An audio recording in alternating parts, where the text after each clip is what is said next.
ہندوستان کی سرزمین پر بھی کئی اصحاب رسول تشریف لائے، وہ واپس بھی گئے۔ کچھ کے مزارات بھی ہندوستان میں موجود ہیں، جیسے حضرت سیدنا تمیم داری انصاری رضی اللہ تعالیٰ عنہ، ان کا مزار ہندوستان میں موجود ہے، اور بھی اصحاب موجود ہیں۔ ہندوستان کی سرزمین پر جو ہے اسلام اس وقت آ چکا تھا جبکہ ابھی قبلہ تبدیل بھی نہیں ہوا تھا، یعنی ابھی اللہ کے رسول صلی اللہ علیہ وآلہ وسلم بیت المقدس کی طرف رک کر کے نماز ادا فرماتے تھے۔ اس وقت ہندوستان کے اندر اسلام کا نور آ چکا تھا، لیکن اسلام آنے کے بعد اتنا فروغ نہ مل سکا۔ وجہ یہ تھی کہ اللہ تبارک و تعالیٰ نے یہ سعادت کسی اور کے مقدر میں لکھی تھی، اور اللہ تعالیٰ نے یہ سعادت کسی اور کو بخشنا تھا، اور وہ ذات تھی ہم سب کے خواجہ معظم، خواجہ بزرگ سلطان الہند خواجہ غریب نواز رضی اللہ تعالیٰ عنہ۔ آپ ہندوستان کی سرزمین پر جب تشریف لائے تو اس وقت ہندوستان کا حال بڑا عجیب تھا۔ یہاں کے لوگ تہذیب سے ناواقف تھے، یہاں کے لوگ تمدن سے ناواقف تھے، یہاں کے لوگ انداز زندگی سے ناواقف تھے۔ ہندوستان کی سرزمین پر غریب نواز تشریف لائے۔ حیرت کی بات یہ تھی، اس سرزمین پر عقل کا ایسا دیوالیہ پن تھا غریب نواز کے آنے سے پہلے کہ تیل پتھروں کے نام پر جلائے جاتے تھے اور پیشاب لوگ پیا کرتے تھے۔ آپ غور فرمائیں، لوگوں کو سرکار غریب نواز کے احسان کا اندازہ ہونا چاہیے کہ تیل کھانے کے لیے ہے تو لوگ تیل جلایا کرتے تھے، چوہوں کے نام پر، درختوں کے نام پر، پتھروں کے نام پر، دریاؤں کے نام پر، الگ الگ ناموں پر تیل جلتے تھے، گھی جلتے تھے۔ یہ جو دیسی گھی آج کل اکثر لوگوں کو دیکھنے بھی نہیں ملتا، یہ کئی من روزانہ جلا دیے جاتے تھے دریاؤں کے کنارے، گھی جلائے جاتے تھے، پیشاب پیا جاتا تھا، جانوروں کی گندگی کھائی جاتی تھی۔ کب تک؟ جب تک کہ اسلام کا نور ہندوستان کی سرزمین پر سرکار غریب نواز رضی اللہ تعالیٰ عنہ کی شکل میں نہ آیا۔ سرکار غریب نواز جب ہند کی سرزمین پر تشریف لائے اور ساتھ ہی ساتھ خاص طور پر جے پور والوں راجستھان کی سرزمین پر تشریف لائے اور آپ نے اپنا مسکن اجمیر مقدس کو بنایا۔ یہ پہاڑیوں کا جو سلسلہ ہے، پہاڑوں کے اندر یہ سخت زمین کا جو سلسلہ ہے، اس سرزمین پر رسول اللہ کا شہزادہ یہاں پر جلوگر ہوا اور آپ تشریف لائے، اور آپ نے اپنے نانا جان کی خوبصورت تعلیم سے ہندوستان والوں کو جو ہے وہ بتایا کہ انسانیت کیا ہے۔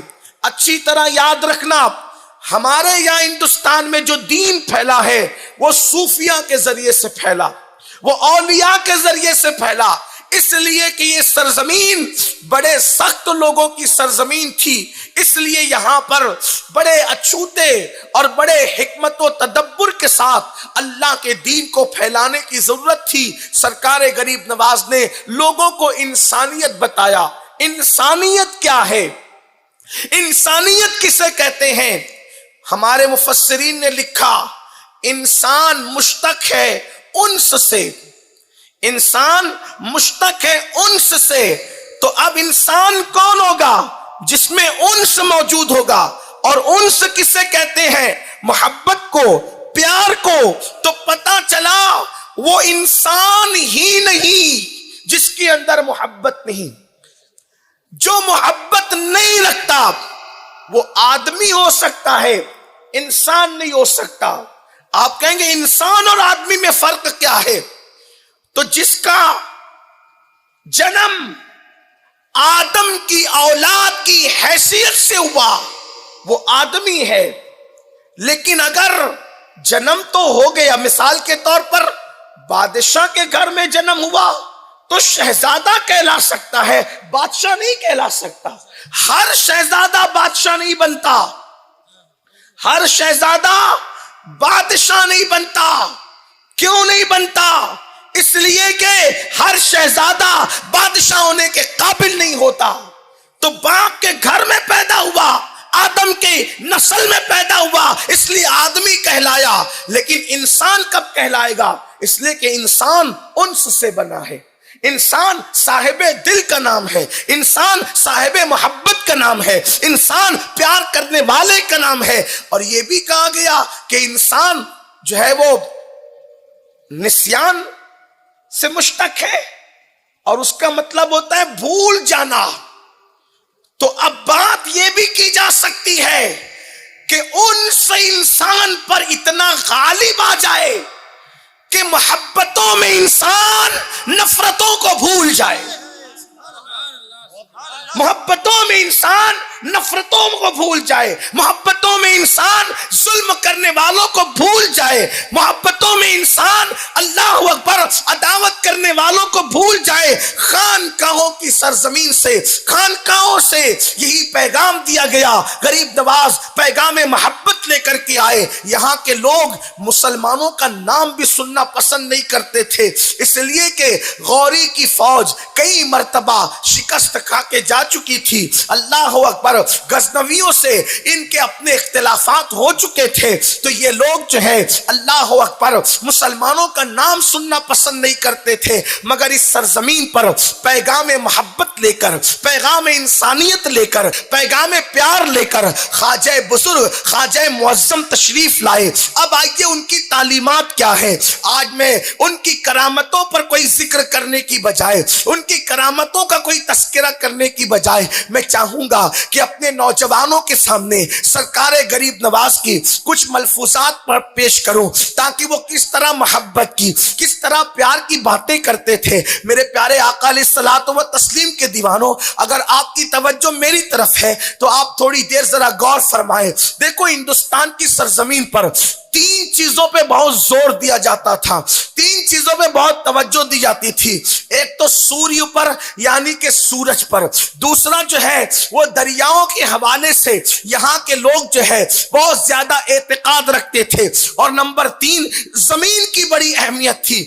زمین کو ماں کہا جاتا تھا، اور دریاؤں کی عبادت کی جاتی تھی، سورج کی عبادت کی جاتی تھی، یعنی کہ یہاں کے لوگوں کا گویا کہ عقیدتوں کا محور، عقیدتوں کا مرکز سورج تھا، دریا تھا اور زمین تھی۔ اب یہ تین چیزیں ہیں، اللہ اکبر۔ لیکن خواجہ بزرگ نے انہی تین چیزوں کو سامنے رکھ کر ہندوستان والوں کو کیسا پیغام محبت عطا فرمایا۔ سرکار غریب نواز فرماتے ہیں، کوئی اللہ کا دوست اس وقت تک نہیں ہو سکتا، کوئی اللہ کا دوست اس وقت تک نہیں ہو سکتا جب تک اس کے اندر دریا جیسی سخاوت نہ پیدا ہو جائے۔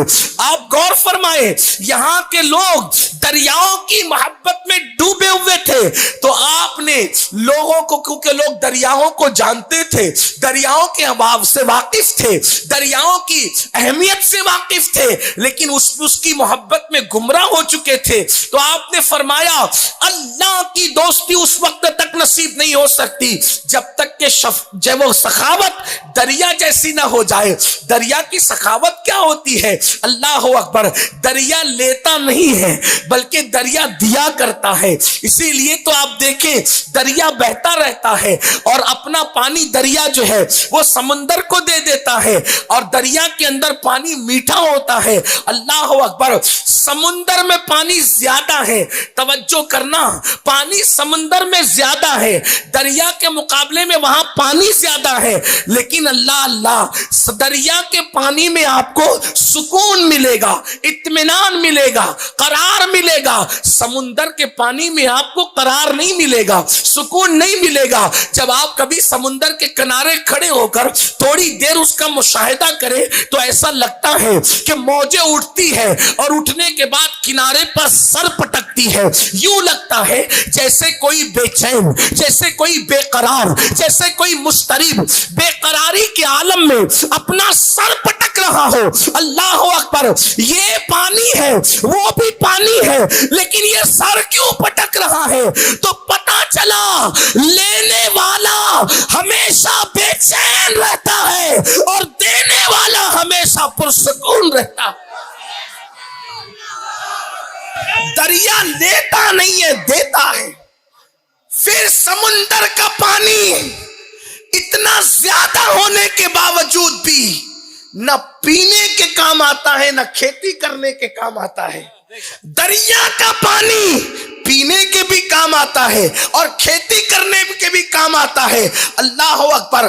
پتا چلا کہ سخاوت میں اللہ نے میٹھاس بھی رکھی ہے، سخاوت میں اللہ نے مقبولیت بھی رکھی ہے۔ اسی لیے غریب نواز فرماتے ہیں دریا کی طرح سخاوت نہ ہو اس وقت تک کوئی اللہ کا دوست نہیں ہو سکتا۔ اسی لیے آپ دیکھیں اللہ کا کوئی بھی ولی آپ کو ایسا نہیں ملے گا جو آپ کو مانگتا نظر آئے، ہر ولی آپ کو دینے والا نظر آئے گا۔ اسی لیے تو ہم کہتے ہیں کہ ولیوں کی نظر ماننے والوں کے مال پر نہیں ہوتی بلکہ ان کے حال پہ ہوا کرتی ہے۔